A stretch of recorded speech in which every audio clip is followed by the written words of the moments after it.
and welcome to WRPB and WRPB Studios. I guess we're blessed to live in Florida, and one important thing that I have learned moving here is that if you don't know how to swim, you're in big trouble. And I'm not just talking about having a good time in swimming. I'm talking about there's a safety issue when it comes to swimming too. And with me is Coach Denny Gillespie with No Sweat Swimming. Yeah. Okay, so my first question is, why'd you get into this? Oh my gosh. Well, I would say that the best thing my parents did for me was to drop me off at Raccoon Valley Swim Club in Mulligan Hill, New Jersey every summer day to be raised by the lifeguards. And it was a wonderful way to spend my summers. I discovered that I was good at swimming butterfly, which was not a stroke that most people liked. Right.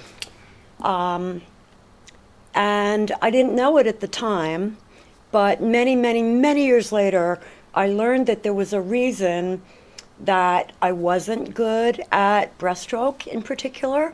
I have a hereditary neuromuscular disease called Charcot-Marie-Tooth disease. Okay. Not going to die from it. It's a lot. Yeah. A lot of words there. It's a lot of words. It's named after the neurologist who discovered it, you know.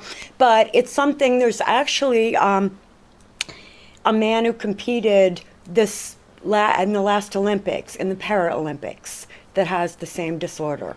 So swimming is really good for us. And even though I didn't know that that was what I had, I knew that it made me feel really good. Swimming is good for everybody. Yeah. Like, a good example is I had a guy who used to work for me. He's overweight. Yeah. He had neuropathy, and he always felt best in the water. No doubt. Okay?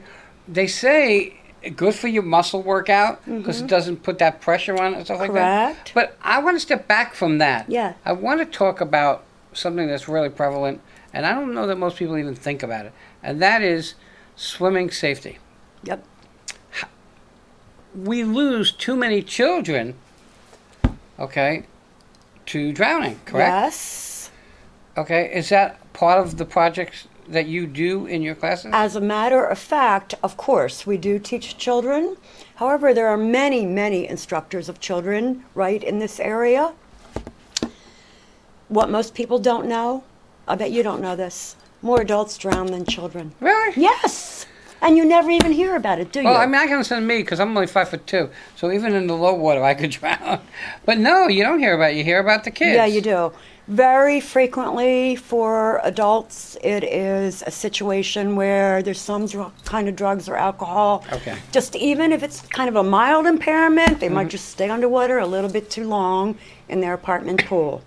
How that kind about, of thing. like, because we're guys, we do stupid things. Yes. How about we drank a little too much and we tried something off the edge or off the diving board and we hit our head and stuff like that? Real serious stuff. Right. Yeah, of course. So, were you ever a lifeguard? I was a lifeguard and a lifeguard trainer. Oh, wow. From the time I was 15, I got certified as a lifeguard. And the following year, I became a lifeguarding instructor. I did that for 40 years. Oh, my gosh. However, and then the next year, it would have been when I was 17, I got to be a Red Cross water safety instructor. So I've kept that up for 50 years. You have to keep going back for retraining in order to do that. That's about teaching, whether it's children or adults, all levels of swimming. Okay, so is it it's not just levels of swimming, it's some form of CPR too falls in there? Yes, of course. Of course. That's definitely part of lifeguarding. Yeah, that's what we do. What's the youngest that you've trained? Well, let me see. My own son is now 33. By the time he was 11 months old, he was bobbing around a pool. Wasn't like I had a stick, like get in there. Right. You could see he wasn't the slightest bit stressed. He wasn't doggy paddling. Up, take a breath, down, blow it out. Up, take a breath, down, blow it out. I didn't teach him by telling him what to do, just by doing it with him over and over again. So that's the youngest? Yeah, that was my oldest? youngest. Oh my goodness. 90? Wow. How's that? Well, I get it. My mom's 90. Okay, that's good, so, we live in Florida, and there's tons of pools and lakes and ocean. Yes. Is it learning to swim the same whether you learn to swim in a pool or in an ocean or in a lake? Or are there different kind of tricks swimming in one place compared to another? Yes, of course. Certainly, when people are swimming in a lake, they don't know what's going to be on the bottom. So sometimes people, especially teenage boys, do things like dive in. There could be a wrecked car on the bottom. So we really train people that you just never go head first into water that you can't see the bottom. Interesting. Yeah. But I really wanted to make the point, though, that while a lot of people are focusing on the young children, what we have seen is that there are an awful lot of teenagers and adults who cannot swim. Wow. And the Red Cross has determined that half of all adults in America cannot swim 25 yards if their lives depend on it. Okay, which is interesting because you talk about we actually live on the shore. Yeah. Okay, and there's issues about swimming. Okay, because there are riptide. Yeah, so that's another thing. But first, let's just get them swimming in a pool. Okay. Yes. So with that leads me Yes. into, all right, so Mary doesn't swim. She wants to learn to swim. Right. Do you teach them to dog paddle first? No, we Okay. don't. You know what we teach? We No. teach one particular skill. What I was describing about what my son did when he Right. was a baby, it's called bobbing. We did not invent bobbing. Bobbing is a breathing exercise where you're vertical. Up, take a breath through your mouth, down, underwater, blow it out your nose. That's what keeps water from going up your nose. That's why you could go upside down or do a flip turn and water won't go up your nose, right? Right. So we teach in the program that we run in the summer in Port St. Lucie, we call that the swim squad. And what we do with that is we get kids whose parents say that they can swim, but they're really marginal. They have to be at least 6 years old, and they have to be able to swim 25 yards one way or another. Mostly they're coming into us doggy paddling. When we're done with 16 lessons, we promise those parents money back guarantee. They're going to be able to be in deep water doing this bobbing, not treading water furiously to stay up, just very calmly up, take a breath, down, blow it out. But you're not going, like, when I hear bobbing, and I'm Yeah. sure most of the people think that you're going to go down, hit the bottom of the pool, but no. We don't want them to touch the bottom. Okay. Instead, we're teaching them that if they fell off a boat and they were in 50 feet of water, they could survive. How long? A day or two. I'm not kidding you. Just by bobbing. Yes. Interesting. They won't do that by treading water. No. Treading water is way too much work. Okay. But it's not the easiest skill to teach, but once somebody learns it, they will have it forever.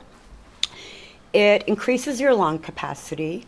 30 years ago, the President's Council on Physical Fitness said you would only spend 5 minutes a day exercising your heart and lungs, they would recommend either jumping rope, which most older adults are not going to do, right? That's Or correct. jumping on a trampoline, Okay, not, no, right? Right. Or bobbing in the water. That's interesting. So- And I never heard of that. No, you know what? As I said, we did not invent it. We use it more than any other coach that I know. So this program that we run in Port St. Lucie, we call that the Swim Squad. And my assistant coach, Amanda Simmons, she was my swimmer. I was the coach at Jensen Beach High School. I was a volunteer the first year. Okay. And she was one of the 13 swimmers we had. In fact, my son was my swimmer too. And that day he came home and he said, "All right, Mom, you can coach me now." Because up until then I had, kept my hands off.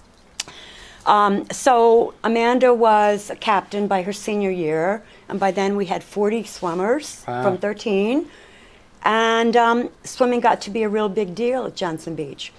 So in the course of during the years that they were in high school, my son became a lifeguard at Ravenswood Pool, and he and I started this program. And it was then mainly dedicated for high school kids who wanted the head start of knowing the 4 competitive strokes before they started. Stop. Yes. What are the 4 competitive strokes? So that we know. I mean, you can say the breaststroke. What are the other? Which ones are- Freestyle, which used to be known as the crawl, freestyle, Okay, right? Backstroke, Okay. Okay. Breaststroke, like this, right? Okay. Right. And my favorite, butterfly, like that. Okay. That's my stroke. What's the hardest one to do?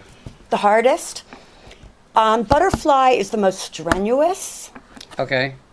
Breaststroke is the one that seems the easiest, but technically, it's actually, to really do it well, it's actually harder. Is it really? Yeah. See, It's, yeah. You don't, because going into a pool, and this is the sad part, Yeah. we go into a pool for fun. Yeah. We're not taking into consideration the ramifications that can actually happen in a pool. And I guess those are things that you teach in your course. How long is the course? The program that we do over the summer is 16 nights. And we have, Coach Amanda runs the youth program now completely. I found like 5 years ago that I could turn my back and she could run it without me even saying a word. Right. So that allowed me to start a youth program. So we have what we call Group 1, the youth, which are the children 6 years old to about 10, who can swim one way or another the length of the pool. And we get them to be able to swim well. Right. And at the same time, on the other side of the pool, I run an adult beginner program. And then after that, we have an advanced program for swimmers that are like triathletes. Right. Very often, swimming is their weak leg. And they heard that we can help them, and we do. It's interesting because when you say beginners for adults, it's Yes. almost hard for many people to comprehend Yes. that adults can't swim. I hear it all the time.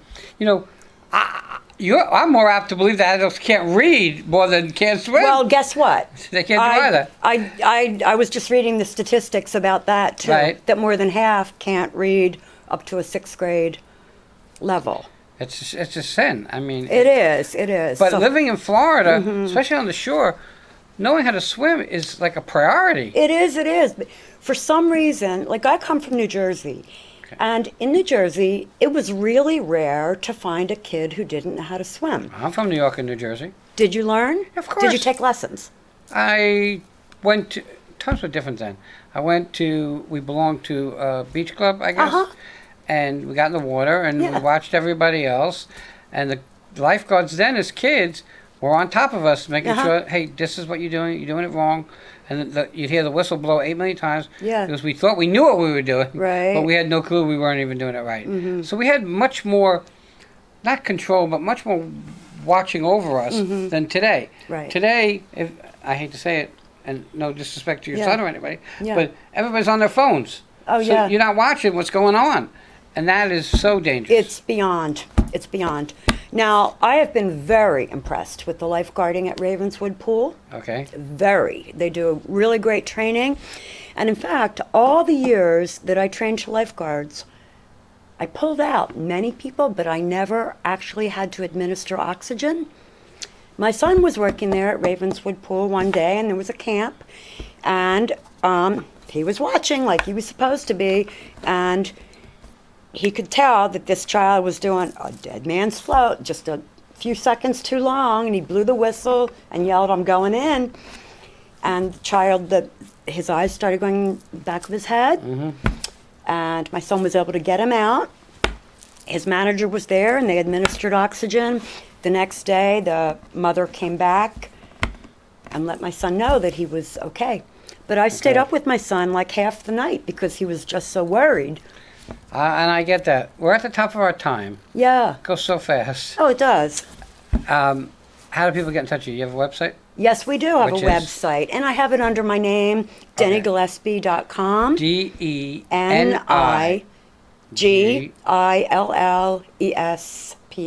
NIGILLESPIE.com. Okay.